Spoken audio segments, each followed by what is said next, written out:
Friends, आज मैं blog में एक कहानी डालने वाली हूँ। मेरे चैनल को अगर आपने सब्सक्राइब नहीं किया तो सब्सक्राइब कर ले और बेल के आइकन को दबा ले और लाइक करना ना भूलें। प्लीज़ मेरी कहानी के साथ आप बने रहें। आज मैं एक कहानी अपनी बेटी के बुक से सुनाने जा रही हूँ। टिप टिपवा उसका नाम है। आइए चलते हैं। एक थी बुढ़िया, उसका एक पोता था। पोता रोज रोज रात में सोने से पहले दादी से कहानी सुनता। दादी रोज उसे तरह तरह की कहानियाँ सुनाती। एक दिन मूसलाधार बारिश हुई। ऐसी बारिश पहले कभी नहीं हुई थी। सारा गांव बारिश से परेशान था। बुढ़िया की झोपड़ी में पानी जगह जगह से टपक रहा था। Tip tip. एक बात से बेखबर पोता दादी की गोद में लेटा कहानी सुनने के लिए मचल रहा था। बुढ़िया खींच कर बोली, अरे बचवा, का कहानी सुनाए? ई टिप टिपवा से जान बचे तब न। पोता उठ कर बैठ गया। उसने पूछा, दादी, ये टिप टिपवा कौन है? टिप टिपवा क्या शेर बाघ से भी बड़ा होता है? दादी छत से टपकते हुए पानी की तरफ देख कर बोली, हाँ बचवा, न शेरवा के डर न बगवा के डर, डर त डर टिप टिपवा के डर। सहयोग से मुसीबत का मारा एक बाघ बारिश से बचने के लिए झोपड़ी के पीछे बैठा था। बेचारा बाघ बारिश से घबराया हुआ था। बुढ़िया की बात सुनते ही वह और डर गया। अब यह टिप टिपवा कौन सी बला है? जरूर यह कोई बड़ा जानवर है।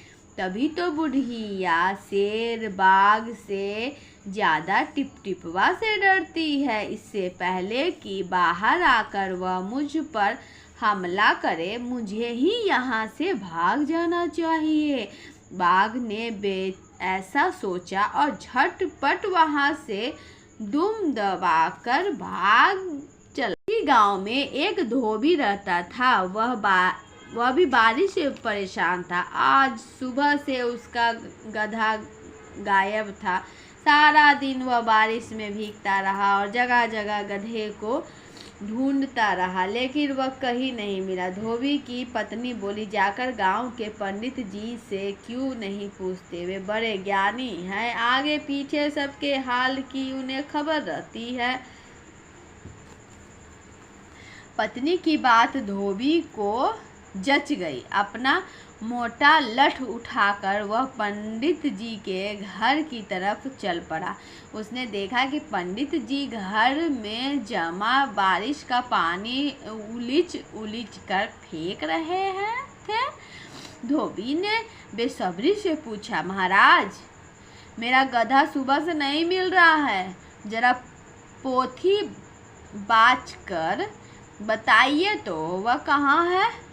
सुबह से पानी उलीचे पंडित ही थक गए थे।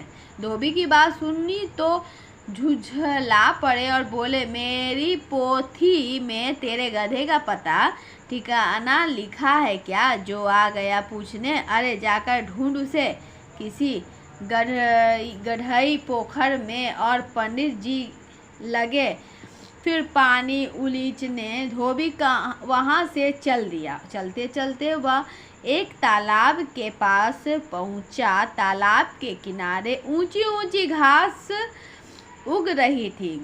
धोबी उस घास में गधे को ढूंढने लगा। किस्मत का मारा बेचारा बाघ टिप टिपवा के डर से वही घास में छिपा बैठा था। धोबी को लगा कि बाघ ही उसका गधा है। उसने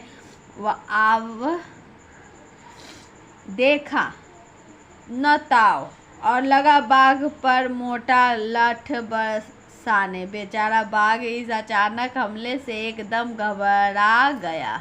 बाघ ने मन ही मन सोचा, लगता है यही टिपटिपवा है, आखिर इसने मुझे ढूंढ ही लिया। अब अपनी जान बचानी है तो यह जो कहे चुपचाप करते जाओ। आज तूने बहुत परेशान किया, मार मार कर मैं तेरा कुचुम्बर निकाल दूंगा। ऐसा कहकर धोबी ने बाघ का कान पकड़ा और उसे,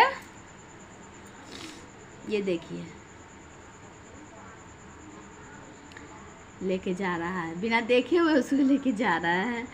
खींचकर हुआ घर की तरफ चल दिया। बाघ बिना चू चपड़ किए भीगी बिल्ली बना धोबी के पीछे पीछे चल दिया। घर पहुंचकर धोबी ने बाघ को खूंटे से बांध दिया और सो गया। सुबह जब गांव वालों ने धोबी के घर के बाहर घुट्टे से एक बाघ को बांधे देखा तो उनकी आंखें खुली ही की खुली रह गई। लेखक का नाम है गिरिजा रानी अस्थाना। आपको ये कहानी कैसी लगी दोस्तों? आप हमें कमेंट में ज़रूर बताएं। अगर आपको अच्छी लगी ये कहानी तो और मैं आपको पढ़कर सुनाऊंगी। तब तक के लिए मेरे चैनल को लाइक करें, सब्सक्राइब करें और बेल के आइकन को दबाना ना भूलें। जल्दी से दोस्तों मुझे लाइक सब्सक्राइब कर दीजिए प्लीज़ दोस्तों।